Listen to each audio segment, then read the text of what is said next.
$600 million. That's what Jeffrey Epstein claimed to be worth when federal prosecutors built their case against him in 2019. But here's what they couldn't explain. Where did it come from? No Forbes ranking, no public filings, no office, no client list. Bloomberg wrote, "For all his infamy, there are scant details of how he made his money." The Financial Times said this question has confounded journalists for decades. Tonight, we're going to follow the money, and what we'll find is something far stranger than you might expect. Because Jeffrey Epstein didn't just hide his crimes, he hid his entire business model. This is the story of the invisible hedge fund. Let me paint you a picture. It's 2003. You're at a high society party in Manhattan. A man walks in. Jeffrey Epstein, college dropout, former high school teacher who got fired for poor performance. But now, he's flying a Boeing 727 around the world. He owns the largest private residence in Manhattan, $77 million. He's got 2 private islands in the Caribbean, a ranch in New Mexico, an apartment in Paris.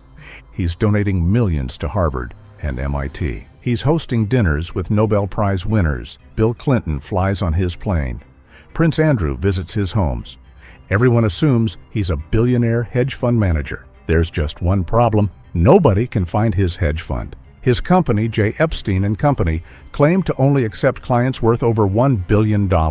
In the late 1980s, when he started, there were fewer than 500 billionaires in the entire world. So here's the question. If Epstein was managing money for the ultra-wealthy elite, why did his firm have no public records, no audited statements, no performance data?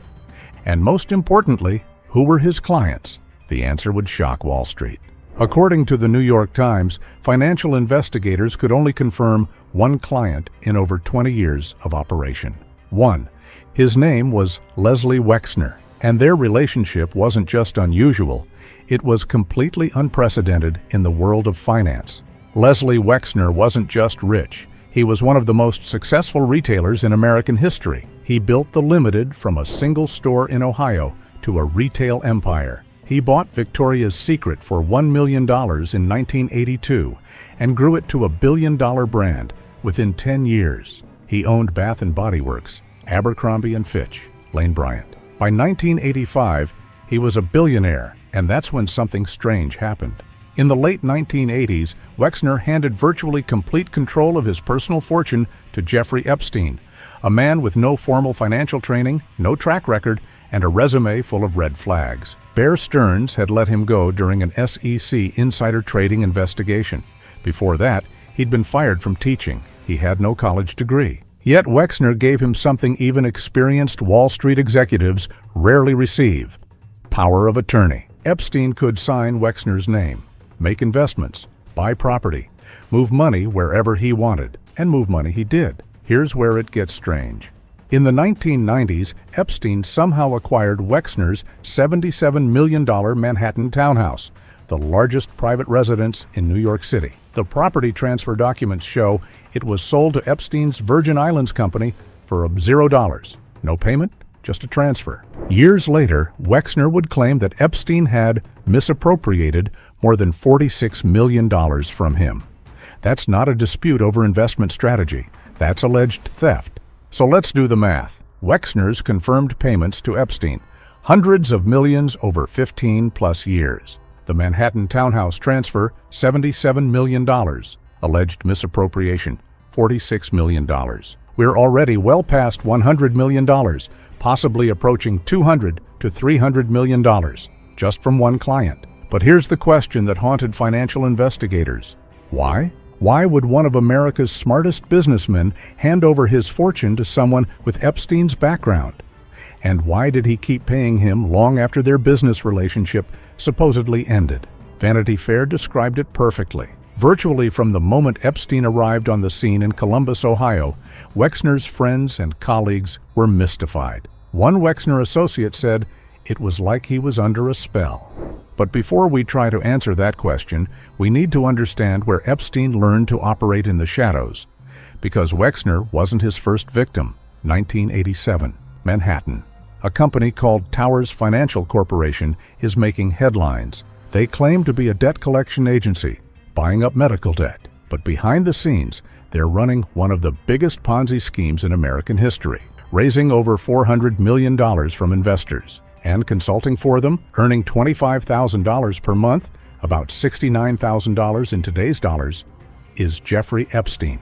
The scheme was simple: promise huge returns, use money from new investors to pay old investors, use the rest to fund a lavish lifestyle, private jets, luxury homes, expensive cars.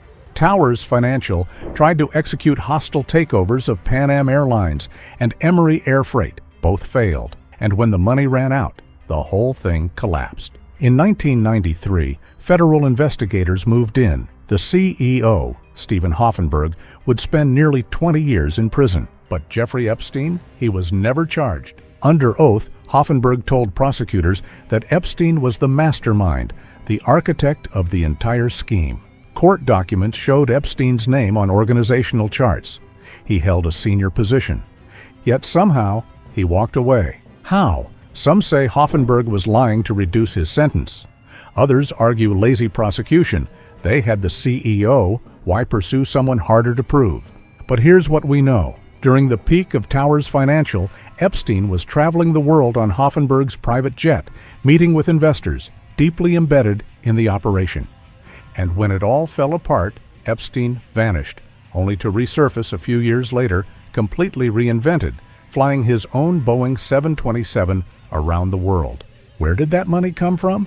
A 2002 corporate filing revealed that Epstein's asset management firm had just $88 million in shareholder contributions and employed around 20 people, far fewer than the 150 employees claimed in media profiles. So let's pause and add this up. Confirmed assets under management, $88 million. Confirmed clients, 1, Les Wexner. Confirmed employees, approximately 20. Claimed clientele, billionaires only. For comparison, a typical hedge fund managing $88 million would be considered small. Epstein was claiming to be an elite money manager for the ultra-wealthy. The numbers don't add up, unless the money never came from legitimate investment management at all. If you want to understand how Epstein operated, you have to understand the banks that enabled him. From the late 1990s to 2013, J.P. Morgan Chase, America's largest bank, was Jeffrey Epstein's primary financial institution. And according to a 2024 New York Times investigation based on 13,000 pages of legal documents, the relationship was far more troubling than anyone knew. Here's what J.P. Morgan did for Epstein. Processed more than 4,700 transactions, moved over $1.1 billion through his accounts, set up accounts for victims trafficked internationally, arranged wire transfers to Eastern Europe and Russia, lent him money for projects later linked to his crimes, paid him millions in cash over the years for unspecified services. But it gets worse. Banks are required by law to flag suspicious activity. And Epstein's accounts were full of red flags. Massive cash withdrawals, tens of thousands of dollars every month. This is a textbook money laundering signal. Wire transfers to Eastern European countries, payments that investigators would later link to trafficking operations. In 2006, Epstein was arrested and indicted on serious charges in Florida. Most banks immediately drop clients like this to avoid risk. J.P. Morgan kept him for 7 more years. Why? Because Epstein was making them rich. He introduced J.P. Morgan executives to potential clients like Israeli Prime Minister Benjamin Netanyahu, Google co-founder Sergey Brin, who banked $4 billion with J.P. Morgan, multiple billionaires and government officials. One J.P. Morgan executive, Jess Staley.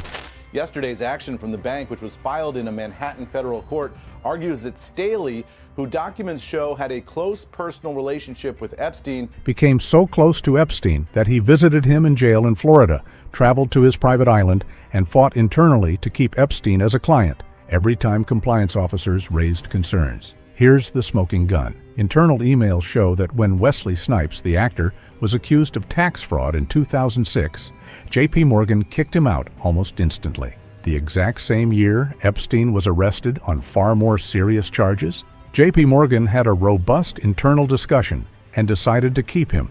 The message was clear. If you're rich enough, rules don't apply. In 2023, J.P. Morgan paid $290 million to settle a lawsuit brought by Epstein's victims. Sounds like a lot. That year, J.P. Morgan made $50 billion in profit. The settlement was 0.58% of 1 year's profit. That's not a punishment. That's a rounding error. When Epstein finally left J.P. Morgan in 2013, he didn't disappear. He went straight to Deutsche Bank, which processed hundreds of millions more in suspicious transactions before finally cutting ties in 2018. Deutsche Bank paid $75 million to settle similar claims. Again, the cost of enabling a criminal operation was less than the cost of losing a profitable client. Jeffrey Epstein died in August 2019. 2 days before his death, he signed a will transferring all his assets into a private trust called the 1953 Trust, named after the year he was born. This move had one purpose: hide his wealth from public view. But financial disclosures paint a picture. Assets at death: real estate, approximately $200 million. Manhattan, Palm Beach, Paris, 2 islands. Cash and investments, approximately $400 million. Total estate value, approximately $600 million. Where it went, over $164 million paid to victims through a compensation fund. But there's a catch. Victims had to sign NDAs and waive all future legal claims against anyone connected to Epstein. In other words, take the money, stay silent. Then something extraordinary happened. In 2024, Epstein's estate received a $111.6 million tax refund from the IRS. Think about that. A convicted criminal's estate gets a 9-figure tax refund after his death. As of 2025, the estate still holds over $130 million, including a $170 million investment in Peter Thiel's venture capital fund. The 3 beneficiaries of the 1953 Trust? A former girlfriend and 2 longtime advisors, all of whom also serve as estate executors. Epstein even forgave $19 million in personal loans to entities connected to these beneficiaries. In the end, Epstein's victims got settlements. His enablers got paid. The banks got fines they barely noticed. And the system that allowed it all to happen? It's still running. So what does the Epstein case teach us about economics? Opacity is a feature, not a bug. The ultra-wealthy don't want transparency. Offshore trusts, private companies, no public filings. This isn't accidental. It's designed to hide wealth flows and avoid scrutiny. Due diligence is optional. If you're rich enough, banks are supposed to flag suspicious activity. But when a client is profitable enough, those rules become suggestions. The fines are built into the business model. Reputation can be bought. Epstein donated millions to Harvard and MIT. Why? Because philanthropy buys legitimacy. It's not generosity. It's investment in social capital. Strategic reputation laundering. Justice has a price tag. Epstein hired Alan Dershowitz, Ken Starr, the most expensive lawyers in America. The 2008 non-prosecution agreement was a masterclass in using wealth to manipulate the legal system.